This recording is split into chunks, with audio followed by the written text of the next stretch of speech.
ሄደን ፈታኙ የህይወት ገጽታ ምዕራፍ 3 ክፍል 4 ክፍል 4 እና የመጨረሻው ክፍል ላይ ደርሰናል።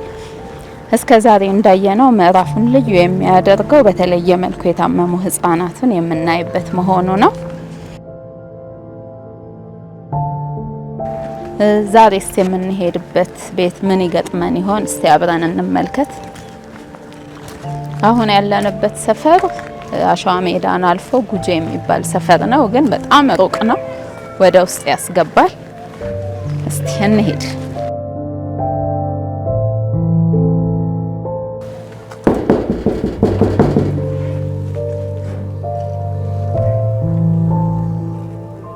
ደርሰን እያንኳኳው ነው፣ እስካሁን አልከፈቱልንም።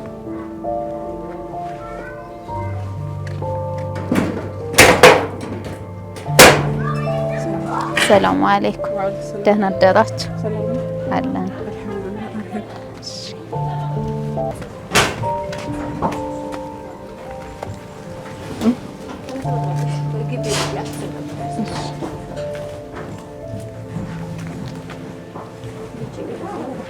ሰላም አለይኩም። እንዴት አደራችሁ? ደህና ናችሁ? አልሐምዱሊላህ አለን። እሺ ቁጭ በይ።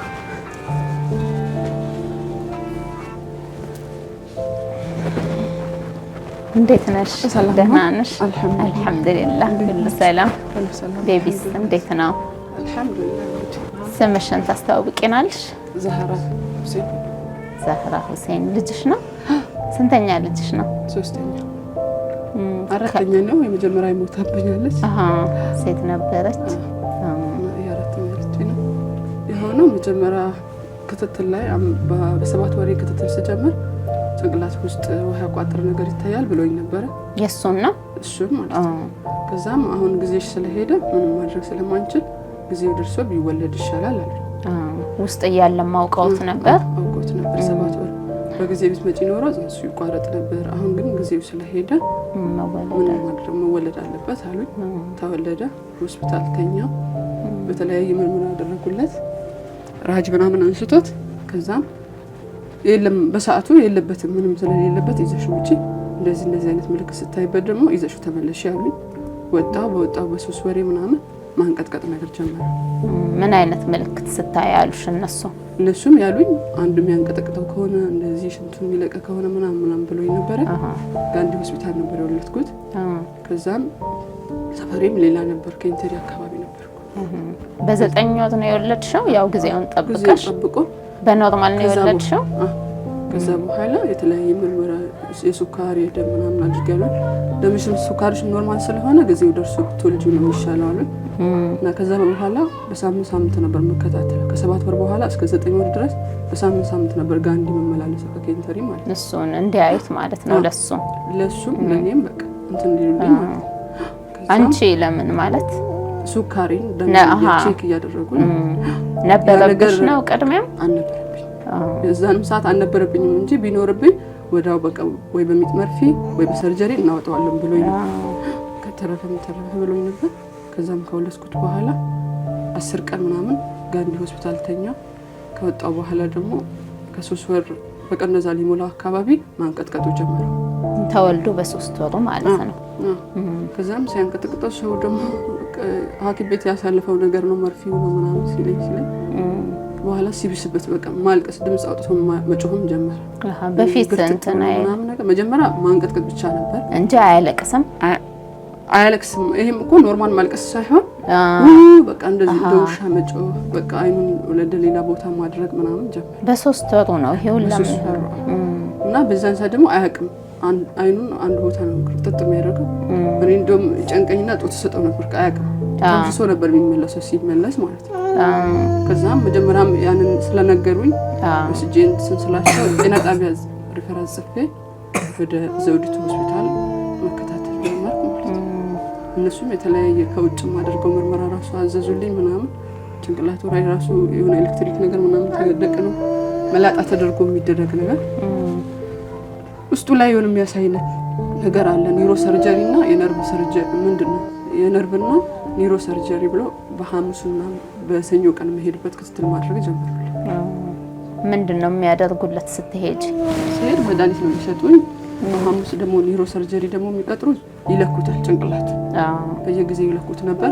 አሁን ግን ወይ ባለበት ያክል ቆሟል ውሃው ወይ ደግሞ ጠፍቶለታል።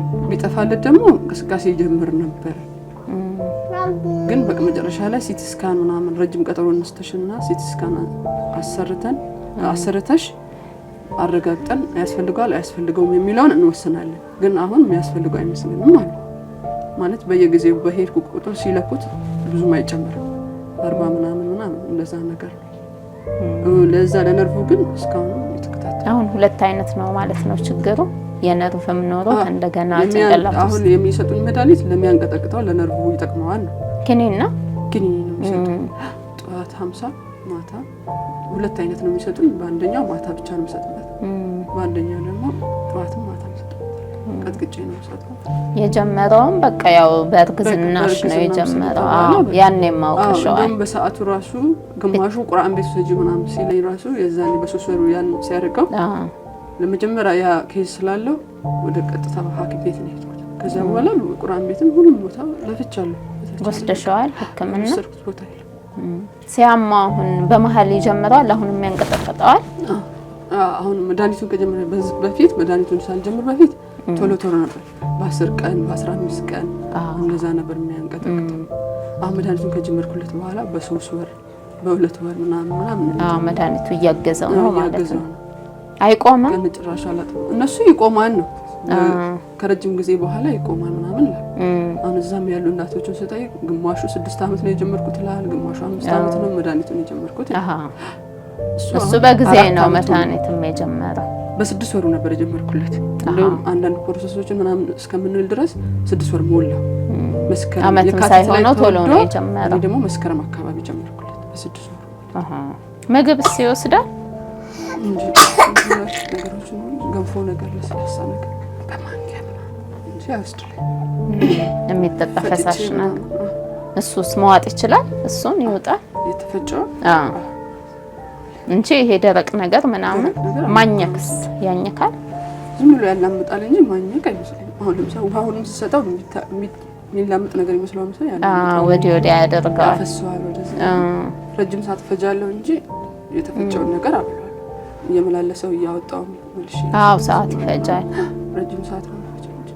አይቀመጥም እንዴ ራሱን ችሎ አይቀመጥም። አይቀመጥም። አሁን ለመነሳት እንደዚህ ሞክርና ይመለሳል።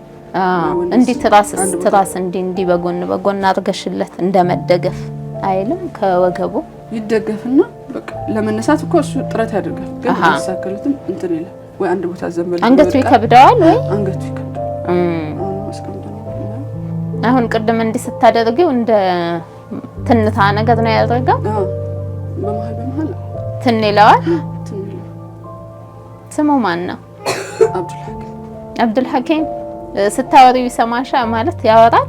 ለማውራት ምን ነገር አያወራም፣ ግን እንደዚህ ይሰማል። እንዲህ ድምጽ ሲሰማ ወደ አንቺ ይዞራል። ዝም ብሎ ይዞራል። አይኑ አሁን ቀጥታ አያይሽም እንጂ ዝም ብሎ በራሱ ዛቢያ ነው እንደዚህ የሚያገለባብጠው እንጂ ግን ማየት ያያል አይደል?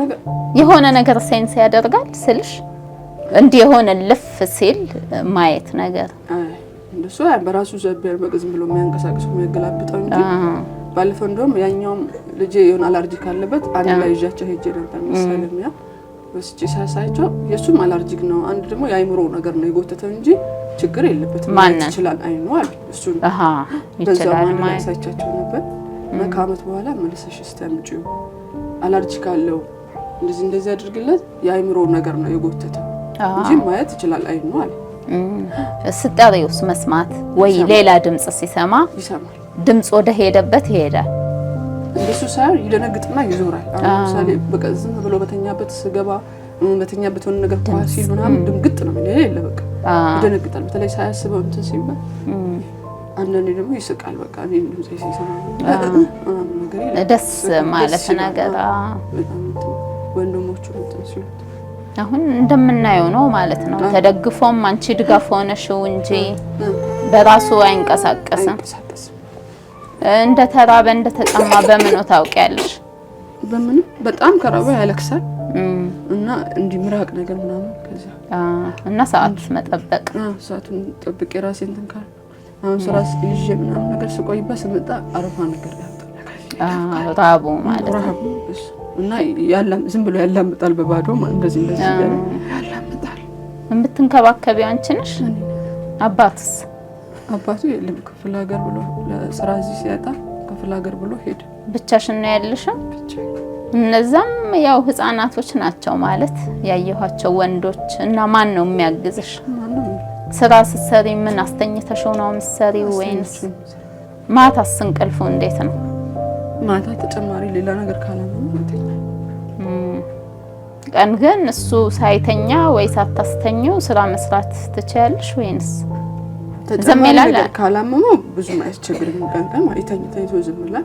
ተኝቶ ማለት እንቅልፍ ባይወስደውም ያው ጋደም ብሎ ማለት ነው። የተወሰነ ሰርቼ መጥቼ ያመለዋለሁ ማለት አብሽሪ።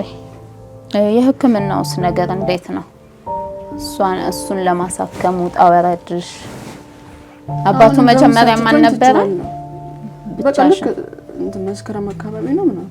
በአሁኑ ነው የሄደው? ኧረ አይደለም 4 አመቱ በቃ አንድ አመት ሳይሞላው ነው የሄደው። እዚህ ስራ አላገኘም። እንዴት ታዲያ አንቺ እሱም ነው ይልክልሻል ነው? አንዳንዴ ይልክልኛል ባገኘው ሰዓት ምናምን ሳገኘ ነው ምናምን ይለኛል። ታዲያ ህክምናውን ትቼዋለሁ። በምን ምክንያት? ባቅ ደከመኝም እንደተባለው እነዚህም ስላሉብኝ ደርሶ መልሶ ደግሞ በፊት ከኢንተሪ ያለው ወደ ዘውዲቱ ነበር ቅርንጫፋቸው የኢንተሪ ጤና ጣቢያዎች ነው። አሁን ደግሞ ወደዚህም ወደ ጳውሎስ አላዘዋወሩም። በቃ ከሰዓት በኋላ ደግሞ መግባታችን ጠዋት ግዴታ ከ5 ሰዓት ተኩል በቃ እስከ 5 ሰዓት ባለው መድረስ ነው ያለብሽ። ከዛ በኋላ መግባት ስለማይቻል እዚህ ደግሞ ታክሲ በጣም ችግር ነው። ጠዋት ወደዛ ለመሄድ ማለት በጠዋት በጣም ስለሚያስቸግር በቃ ያንበይ ወጪው ባይ በቃ ታውቁት ባንስ። ስለዚህ አሁን ምንም አይነት ክትትል የለውም ማለት ነው። በቃ በፊት ቁርአን ቤቱን ሁሉንም ሐኪሙን ቤት እየለፋው ስለነበር አሁን ግን በቃ ሰልችቶኝ ነው። አሁን የመንገዱ ብቻ ሳይሆን የአቅሙም ጉዳይ እንዳታሳከመው ቤት ያለውን ነገር የነሱም ኃላፊነት ይማራሉ። ትምህርት የጀመሩ ናቸው እነሱ። ማን ያመላልሳቸዋል? በራሳቸው ይመላለስ። ቅርብ ነው። አንደኛው ቅርብ ነው፣ አንደኛው ከልጆች ጋር ሆኖ ይላል። እድሜያቸው ስንት ነው? ትላልቆቹ ጨርሶ ከ5 ወር ነው መሐመድ 8 አመት። ታናሹስ? ይሄ ደግሞ 7 አመት። እሱም 5 ሆኖታል ያልሽኝ። የትምህርት ቤት ወጪያቸውስ አሁን እንዴት ነው የምትሸፈኘው? አንቺ እየሰራሽ አይደለም፣ እሱም የሚልከው እየቆየ ነው። እንዴት ዩኒፎርም አለ፣ ምግብ አለ፣ ለሱም የሚያስፈልገው አለ። ይሄኛው በቃ እንዲያቋርጥ ላድርገው ነው። እስከዛ ድረስ እንደውም አባትም የለኝም ወንድም ምናምን የለኝም እና ያጎቶቼ ልጆች ምናምን ነበራቸው የሚያግዙሽ እነሱ ናቸው ነበር። አሁን ደግሞ ኑሮም ስለከበደ ሰውም ከራሱ አልጨመረም ብዙም እንትን አይሉኝም። እንደውም ይሄኛውን ተባበሩ ብያቸው ከሚያቋርጥ ብያቸው አስገባው። ባለፈው ራሱ እንደውም በቃ እነሱም ትምህርት ቤታቸው የሚያስተምሩበት የነበረው ቦታ አዘጓቸው። በፊት እንደውም ተተባበረኝ ነበር። ሙስሊም ነበረች። ያለ ክፍያ ነው? አዎ ግማሽ ትትለኝ ነበር ለአንደኛው ማለት ነው። አንደኛው መሐመድ የምታስከፍለኝ እሱን ግማሽ ታደርግልኝ ነበር። እነሱም ደግሞ የሆነ ነገር የግብር ነው የሆነ ነገር መጥቶባቸው አዘጓቸው። በዛ መጣ። አሁን ዘንድሮ እኛም አንችልም እንትን በይን በቃ እንደምን ወይ የመንግስት ደግሞ በጣም ይርቃል። ደግሞ ኦሮምኛ ብቻ ነው የሚያስተምሯቸው። እነሱ ደግሞ አያውቁም፣ ኦሮምኛም ስለማያውቁ መንገዱንም አይችሉም። ጥግ ነው አብሮም ምንድነው ለመሄድም እኔም በስም ነው የማውቀው እንጂ አላውቅም። ነገር አግብቶኝ እንደውም የፈተና ወረቀት ራሱ አልተሰጠውም ለዚህ ማለት ነው። ስንተኛ ክፍል ነው? ኬጂ። አሁን እሱ ላይ ነው ለማቋረጥ እያሰብሽ ያለሽው? ያኛው አቋርጥም ብሎ ሻይለኝ ግሬድ 1 ስለሆነ። ክፍያው ምን ያህል ነበር? 9 በወር ነው ወይንስ በተርም ነው የምትከፍሉት? በወር ነው።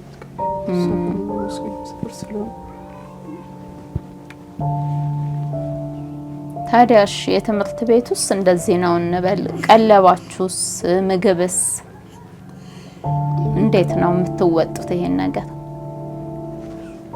እንደም ባለው እንትን ብሎልኝ ብር ልኮልኝ በቃ የሆነ ስራ ሰርቼ ነው ያገኘሁት ማለት ብሎኝ አንዳንድ ነገር ገዛ። በሱ ነበር የነበርኩት እስካሁን ማለት ነው። አንዳንድ እንዲ መኮሮኒ ምናምን ቢያንስ 5 ምናምን ከቻለልሽ ግዢ ምናምን ብሎ በሱ ነበር። ያው ላቂ ነው ምግብ ስልሽ። ከዛስ እንዴት ነው ታዲያ እየኖራችሁ ያላችሁት? አልሐምዱሊላህ። እንግዲህ አሁን በምን ሁኔታ ላይ ይገኛል ጤናው? አሁን በዚህ ሰሞን ግን ማታ መነጫነጭ ምናምን አምጥቷል። ለምን ብሎ ነው መድኃኒቱን አቆመሽበታል? አይወስድም? አቁሜያለሁ። መድኃኒቱን ስታቆሚ መንቀጥቀጡ አልተመለሰም? እንደ በፊቱም ነው ቆይቶ ነው። በፊት መድኃኒቱን ሲወስድ ቆይቶ ነበር አላልኩሽ? ከሶስት ወር በኋላ ምናምን አላልኩሽ? እንደሱ ነው። ስለዚህ አልፎ አልፎ ነው የሚያንቀጠቅጠው የሚመለስበት። ምን ለውጥ አለው ከመጀመሪያውና ካሁኑ አሁን ያለበት ሁኔታ? በቃ ያቺ የጊዜ ጋፕ መኖሩ ነው እንጂ የሚያንቀጠቅጠው የነበረው ቶሎ መጀመሪያ ቶሎ ነበር። አሁን ስለቀነሰለት እንጂ እና ትንሽ በቃ አይኑ የሆነ በፊት በቃ ወደ ላይ ብቻ ነበር እንደዚህ ነበር የሚያገጠው። አሁን ቀጥታ ባያይሽ ዝም ብሎ ትንሽ ወደታች ብሎለታል። አንዳንድ የሚስቀው ነገር ምናምን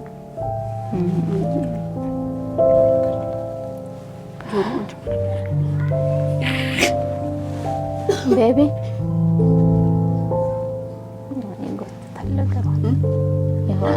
ያው ስሜት አለ።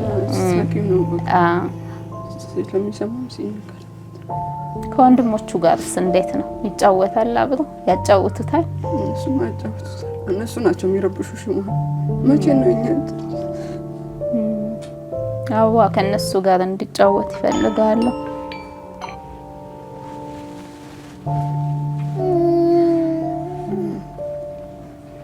አብሽሪ።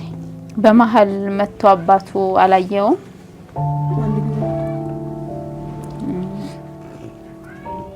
ማህበራዊ ኑሮሽስ እንዴት ነው? ከሰው ጋር አልገናኝም። ያው እዚሁ ነሽ፣ ቤት ውስጥ ነሽ ከሱ ጋር? በፊት በጣም ነበር የምሄደው ምናምን የድሮውንም በማየት ነው። በቃ ቤተሰቦችም አንድ ያጎቶቼ ያክስቶች ልጆች ምናምን በቃ በአንቺ የሚፈርድ የለም እያሉ ሚዜሩ እነሱ ናቸው። በተመቻቸው አዝለሽው ምናምን መሄድ አይመችሽም? በቃ ከሄሽ ደግሞ ማውጣት ትራንስፖርት ይኖራል። ሌላው ቢቀር እንኳን ያው እሱም ወጪ ነው፣ ባልገቢ ያው ወጪ ነው። አንድ ደግሞ አይመቸውም እሱ ሰው የበዛበት ቦታ ነው። ስትሸክም እጁን ወይ ወደ ውስጥ አስገብቶብሽ በቃ ቁልፍ ይላል። በዛ መጣ ወይ ሰብረዋለሁ በሚለው እፈራለሁ። ሲያሸክም እንደውም እጁን አውጡልኝ እላለሁ። ተሸክመው ራሱ አይዘረጋም ራሱ አይዘረጋም። ግትር ያደርጋል።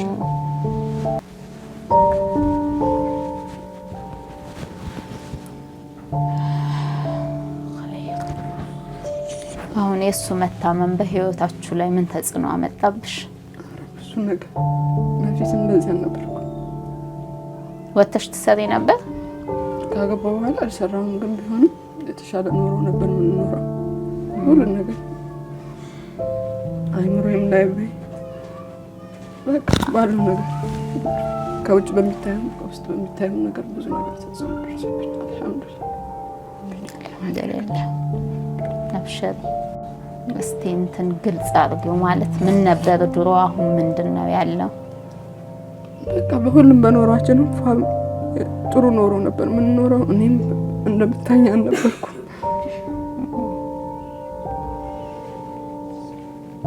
አብሽር። ይለያያል ማለት ነው የነበረውና አሁን ያለው ሰማይና ምድር። አልሐምዱሊላህ ለኸይር ነው፣ ያልፋል። ይሄም ይቆጡኛል። አላህ ላንቺ ካለው ያድጋል። ምንድነው ይሄን ከራስሽን ጥለሽ ብሎ እንዲህ ያጎቶቼ ልጆች ምናምን ወንዶች ሴቶቹም ስለሚገ በጣም አይቶች ሳያለቅሱ መሄድ የለም።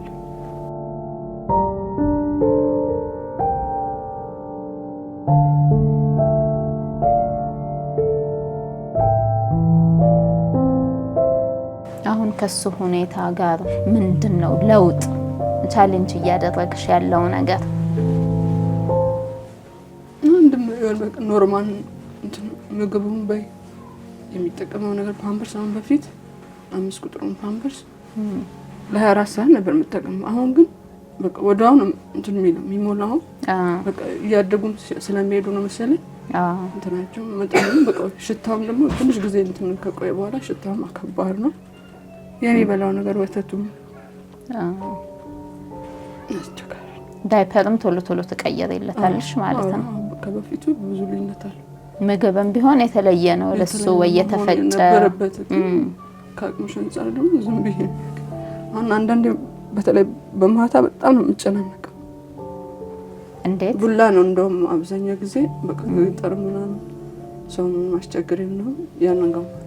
አንዳንድ ቀን ደግሞ በአጋጣሚ ሳልሰራ ምናምን እዚህ ደግሞ ማብራትም የለም ከሰው ጠልፈን ነው እንትን ምን ነው በስቶቭ ምናምን መስራታችን በማታ በቃ ፈራለሁ ብቻዬን ስለሆነ ማር ቤት እጂ አሁንም እንደገና በዚህ ሰዓት ከሰለቀጠ በጣም ያለቅሳል። በመሃል የሆነ ተጨማሪ ህመም ካለው ማለት በቃ እንደራበው በእሳቱ ደግሞ ዝም ማስብለው በምግብ ይመስለኛል በሚያለቅስብኝ። ያ ደግሞ የተዘጋጀ ምግብ ከሌለኝ ስቶቭ የለም ተነስተሽ ልታሞቂ እሱን ከሰል ማቀጣጠል ምናምን አለብሽ። ከሰል ማቀጣጠል ወይ እንጨት ማንደር ያለብሽ። ማር ቤቱም ደጅ ነው ውጭ ነው ያለው። ፈራለሁ ብቻ ስለሆነ በዛን ሰዓት በጣም ጨንቀኛል። የሆነ ጊዜ ራሱ እንደውም ልታነቅ ብዬ ራሱ ግን ታንቀስ በሞትም ራሱ አከራይንም ማበላሸት ነው ልጆቹንም መበተን ነው እነሱም ይጎዳሉ ብዬ አስተክፍሩላህ ብዬ ተመለስኩበት ጊዜ አብሽሪ። አሁን ተጨማሪ ህመም ስትይ ምንድነው? ጉንፋን ነገር ወይ ትኩሳት ምናምን ነው የሚመጣበት? እንደውም ጉንፋን በጣም ነበር የሚያስቸግረው በጣም በቃ አሁን ሳምንት ደህና ሆነ ሲባል በሳምንት ደግሞ ይመለስበትና ትውከቱ ምናምን ስቃይ ነበር የሚያብለኝ። ትኩሳትና ትውከት ነበር በጣም ይጎዳ ነበር። አልሐምዱሊላህ እንደውም እሱ ነገር ትቶታል።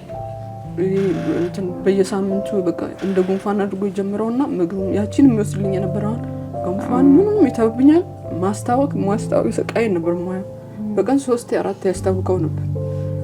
ያ ነገር ትቶታል። ግን አሁን ወይ ሆዱን ይነፋዋል በቃ የሆነ ነገር የበላው ነገር አይስማማውም ምን አለቀ ስለማይንቀሳቀስ ይሆናል ሆዱ ክምር ይላል። በዛን ሰዓት መንቆራጠጥ ነው መፈራገጥ ነው ምናምን እና ማልቀስ በቃ በጣም ያለቅሳል። ውስጡ ያለው ህመም ነው ህመም ስለኝ እንትን ይለኝ ነበር። በቃ ተጨማሪ ነገር እንዳመማቀው በዛ ሲፈራገጥ ሲያለቅስ እንደዛ ሲሆን ሐኪም ቤት አትወስጂው? ምንድነው የምታደርግለት? በቃ ዝም ብዬ በራሱ ይተዋል ቆይቶ የፍንጥጣው ካለኝ በፍንጥጣው ትኩሳት ካለ ነገር አድርጋለሁ። በቃ አንዳንድ ነገር ሆዱን መዳብስ ነገር ወይ ከደረቴ ይዤው መልሼ መንቀሳቀስ ምናምን ሆዱን ይልፋው ነገር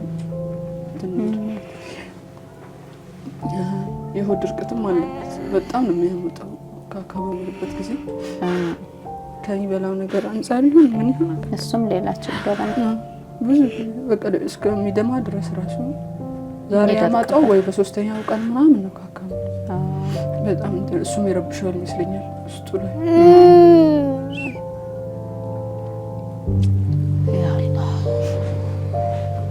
በጣም የተቸገርሽበትና የማትረሺው ገጠመኛልሽ? አልሐምዱሊላህ ግን በቃ በመሃል እንደዚህ ሲያማ ሁሌም እንትን ለኛል ያው አዲስ ነው ከባድ ትመጣለህ እኔ ጋር አይ ችግር የለውም እስቲ ደህና ነህ?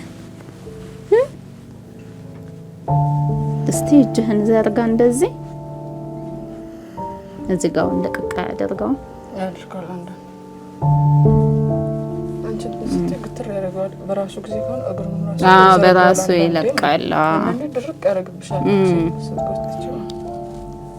ፀሐይ ታሞቂዋለሽ?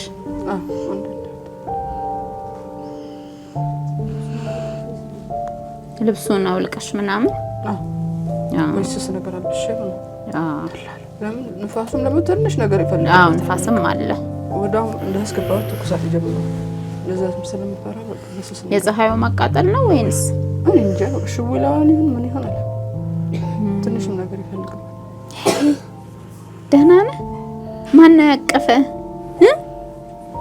አብዱልሐኪም እስቲ እየጠራው አብዱልሐኪም ሰማኸኛ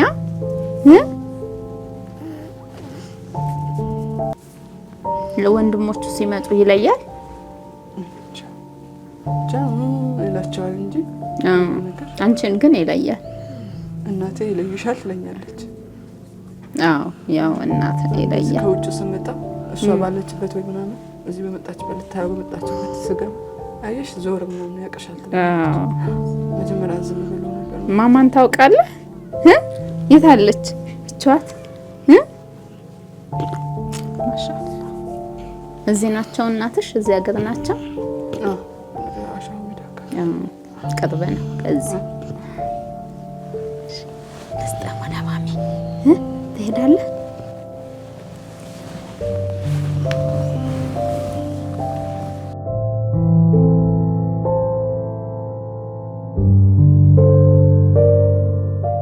ማረሳ በጣም ከባዱ ነገር አሁን ያስታውስኩት አንድ ጊዜ እንደዚህ አስተኝቼው ከዛም ውጭ ልብስ አጥቤ ጨርሼ ስመጣ በቃ ሲያለቅስ እንደሌላው ጊዜ ህመሙ መስሎኝ እንደውም ቶሎ አልደረስኩለትም ራሱ አብራኝ ራሱ የምታግዘኝ ሴት ራሱ ነበረች ማለት እንደዚህ ዘመድ ነገር ናት ከዛም መጥቼ እንደዚህ ሳይው በቃ እንዳለ ወሮታል አይኑን ጆሮውን ምናምን በቃ እኔ እንደውም ፌንት ነው የነቀልኩት እሷ ናት እያለቀሰች ምናምን ነች ታወጣችለት ፊቱን ሁሉ አረ ጆሮ ያልገባ አይኑ ዋና አይኑ ነበር እንትን ያለው አይኑ ውስጥም ገባ ሱብሃንአላህ አሁን ደግሞ ኮሳስቲያም ትዘለ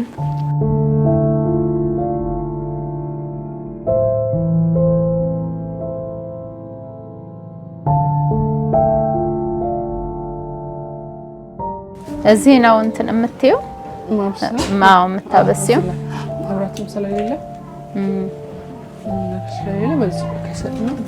ላቀች ምናምን የለም እዚሁ መሬት ላይ ነው ይሄው ስጋ በመሬት ሆኖ የመሬቱ ነው ማለት ነው የመሬቱ ላቀች በጭቃ የተሰራ ምግብም ሁሉ ነገር ሲሰሪም እዚሁ ነው እዚሁ ነው አንዳንዴ እሱ ወተት ለማፍላት ጋዝ ገዝቼ ቁጣጋዝ በትንሿ ቁጣጋዝ ትንሿ ቁጣጋዝ ነጭ ጋዝ ገዝቼ ውሃ ሳለው ግቢ የለም ገዝተሽ ነው ከጎረቤት በመጣሳት በሳምንት አንዴ ይመጣል እዛ ተቀጃለሽ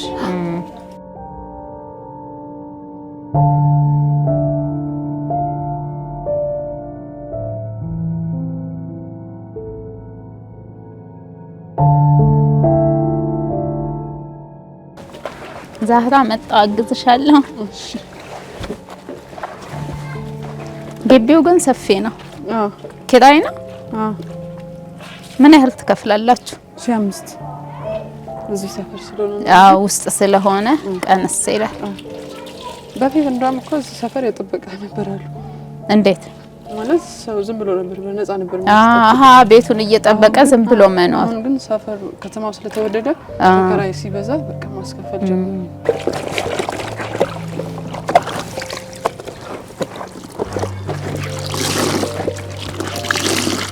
ሌላ ማለቅለቅ ያለ ልጨምረው እዚህ ውስጥ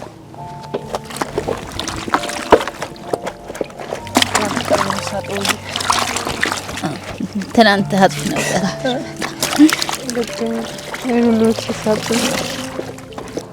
የቱ ጋር ላስጣ ዝቅ ይላል ይሄው ከኋላሽ ነው እሺ ያ ስለደረቀ ሰብሰባል እነዚህ ይግቡ ሸምሳ ተቀበል አይ ቆይ ተቀበል ተደረቁ ናቸው ብርድ ልብሱን ታዩ እሺ አልታጠበም ሸንቶበት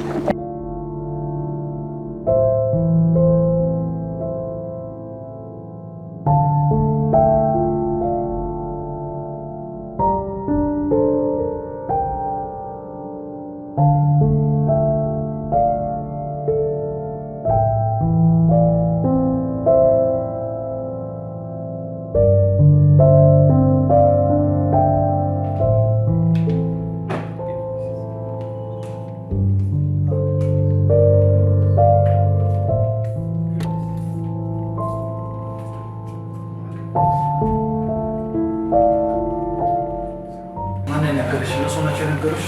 አይ ለጤና ጣቢያዎች ሌላ ሰፈር ቦታ ጤና ጣቢያዎች ሲሄድ ይሄኛው ኬዝ ደግሞ በአብዛኛው ኢንሴፋላይቲስ በሚል የሚጠቃለል ነው። እነዚህ ጉዳዮች የሚከሰቱት በአብዛኛው ከቫይረስ ኢንፌክሽን ጋር የተያያዘ ነው። ብዙዎቹ በእናታቸው ሆድ ውስጥ እያሉ ሊከሰት የሚችል ነው። አንዳንዶቹ እንደተወለዱ ወይም በወሊድ ሂደት ውስጥም ሊያካትም ይችላል። ባክቴሪያል ኢንፌክሽን በአብዛኛው እኛ ሀገር ውስጥ ባክቴሪያል ኢንፌክሽን ወይም ሜኒንጃይቲስ ነው እንደዚህ የሚያደርጋቸው በኒዮናታል ፒሪየድ ጊዜ ማለት እንደተወለዱ በአራስነት ጊዜ የሚከሰት ማለት ነው እና በዛ ሰዓት ላይ የሚከሰት የአእምሮ ወይም የብሬን ላይ የሚከሰት ኢንፍላሜሽን ነው። ይሄ ኢንፍላሜሽን ትንሽ ከሆነ ትንሽ ነው። በጣም ከተጎዳ በጣም ይጎዳሉ። ብዙዎቹ አይተርፉም። ከተረፉ የጭንቅላት እድገታቸው እዛው ይቀራል እና ማይክሮሴፋሊ የሚል የጭንቅላታቸው ሳይዝ ትንሽ ነው የሆነው። ያ የጭንቅላታቸው እድገት አለመኖር ደረጃው በልጆቹ ሕይወት ላይ ሊደርስ የሚችለውን ጋራ ተመሳሳይ ነው ማለት ነው።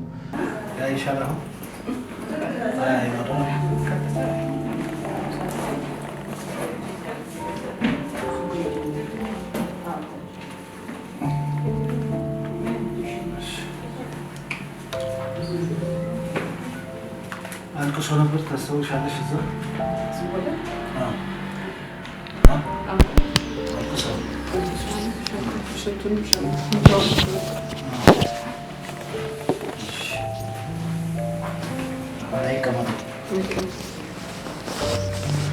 ይህን አልቀርጽም ብላለሽ እኮ ድምፁን አልቀርጽም ብላለሽ እኮ። አስደግፌ ሳስቀምጠው ቀና ለማለት ፈልግና ጭንቅላቱ አይችልም። እሺ እቃም አይዝም።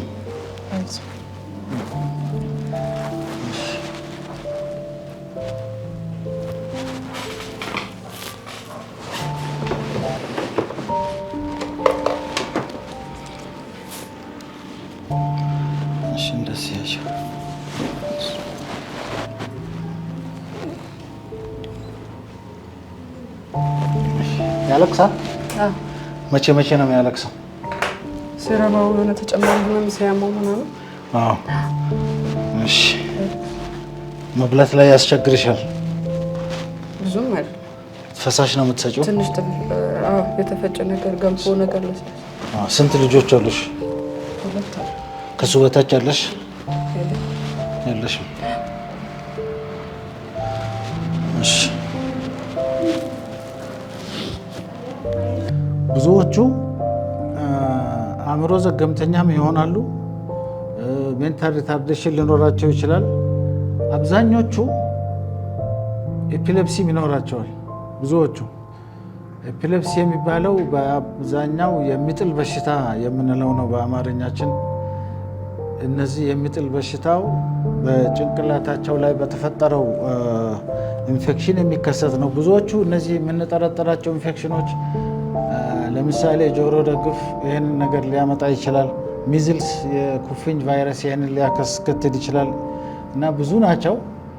አንዳንዶቹ እዚህ ሀገር ምርመራውም የለም እንዲሁ ለእውቀት ያህል ካልሆነ በስተቀር አደጋው ከደረሰ በኋላ የምናመጣው ነገር የለም እንዲሁ በዚህ ምክንያት ተከሰተ ለማለት እንጂ።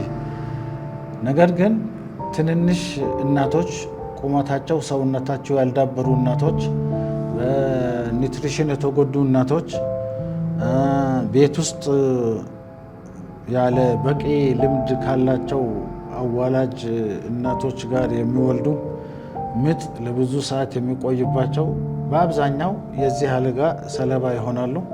አንዳንዶቹ የሆድ ውስጥ የልጁ እድገት ትንሽ ከሆነም በብዙ ምክንያት ይህም ሊከሰት ይችላል። ይሄ አይነት ችግር ሊያጋጥማቸው ይችላል።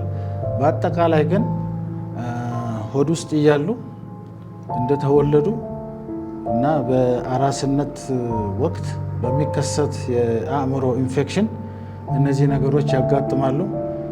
አንቺ ትቸገራለሽ ብቻሽን። ከቤተሰብ ጋር ነው የምትኖሪው? ለብቻሽ ነው የምትኖሪው? ባለቤትሽስ? የለም ክፍለ ሀገር ለስራ ሄደው ነው እና የሚይዝልሽ ሰው የለም? የለም።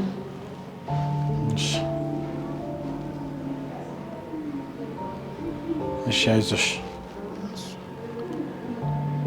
በጣም አስቸግረው እንደዚህ አይነት ልጆች። ይሄ ነው በሽታቸው፣ ይሄ ነው መድኃኒታቸው የሚባል ነገር የለም። እሺ አላህ ያኖራቸውን ያህል ይኖራሉ። ነገር ግን በህይወታቸው እድሜ መጨመር እንጂ ሌላ ነገር አታገኝም። እሺ ስለዚህ ራሳቸውን ችለው አይበሉም። አንቺ ነሽ መብላት ያለብሽ፣ አንቺ ነሽ ማጠጣት ያለብሽ። ራሳቸውን ችለው አይጸዳዱም። ይሄን ነገር ያስቸግራል። ከቤተሰብ ጋር ይሄንን ነገር ትሻገደዋለሽ። እንደ ማንኛውም ልጅ ግን ሲያስቀምጣቸው፣ ሲያተኩሳቸው፣ ሲያስታውቀው ችግር ካለው እናክምልሻለን፣ እንረዳሻለን። እሺ ኦኬ። እና የዚህን ለመከላከል በተቻለ መጠን በሆስፒታል አካባቢ፣ በጤና ጣቢያ አካባቢ ቢወልዱ እናቶች፣ ምጥ የረዘመባቸው እናቶችን በተቻለ መጠን በእርዳታ የሚያገኙበት ቦታ መውሰድ፣ እናቶች እርጉዝ በሚሆኑበት ጊዜ ተመጣጣኝ ምግብ እንዲያገኙ ማድረግ፣ ክትባት እናቶችም ክትባት እንዲያገኙ ማድረግ፣ እነዚህን ነገሮች ሊቀንሰው ይችላል። አደጋው አንዴ ከደረሰ በኋላ ግን በሕክምና የምናሻሽለው ነገር የለም። በአብዛኛው ይሄንን ነገር የምናገኘው እኛም ጋም ሲመጡ ከቆየ በኋላ ነው የሚመጡት። ይሄ ልጅ እኮ መሄድ አልቻለም፣ ይሄው 1 ዓመቱ ነው አይነት ነገር ብለው ነው የሚመጡት። ኦልሬዲ ዳሜጁ ከደረሰ በኋላ እና እነዚህን ለመቀነስ የአገራችን ፐብሊክ ሄልዝ ሰርቪስ ጥንካሬ በየአቅራቢያችን ሕክምና የምናገኝ ከሆነና ሜሴጁ ለእናቶች ደርሶ እናቶችም አንዳንድ ጉዳዮችን ለማስተካከል የሚችሉበት ሁኔታ ካለ እነዚህን ነገሮች ለመቀነስ ይቻላል። ሕክምና ከመጡ በኋላም ህፃናቶቹ በደንብ መታከም አለባቸው። አንዳንድ ጊዜ ፓርሻል ትሪትሜንትም ይሄንን አደጋ ሊያመጣው ይችላል እና በአጠቃላይ እነዚህ ነገሮች ግማሾቹ በእድገት የሀገሪቷ እድገት ጋራ የእኛም እድገት ከማወቅ ጋራ ልንቀንሰው የሚችል ሁኔታ ነው። ለአሁኑ ግን አሁን ባሉበት ደረጃ ቤተሰቡን እንደዚህ አይነት ልጅ ያላቸው ልጆች ሞራሊ በጣም ይጎዳሉ። እርዳታ የሚፈልጉበት ሁኔታ አለ። በአካል እርዳታ የሚሰጣቸው ልጆቹን የሚይዝላቸው ሰው፣ እነሱ ስራ መስራት እንዲችሉ፣ እነሱ የማይሰሩ ከሆነ ደግሞ ያንን ኮምፐንሴት የሚደረግበት መልኩ በህብረተሰብ ድጋፍ ለእናቶች ቢሰጣቸው ምክሬን እለግሳለሁ። አመሰግናለሁ። አሜን አሜን። በጥሩ ራህመቱ በረህመቱ ይያችሁ። አሜን አሜን። ዘህራ አላህ አፊያ ያድርግልሽ፣ አላህ ያስደስትሽ፣ አላህ በኸይር ያገናኘን። ዱአ አድርጉልኝ። እሺ እናደርጋለን። አንረሳሳ። እሺ ኢንሻአላህ። ሰላም አለይኩም ወራህመቱላህ። ወአለይኩም እሺ ቻው፣ አብሽሪ። እሺ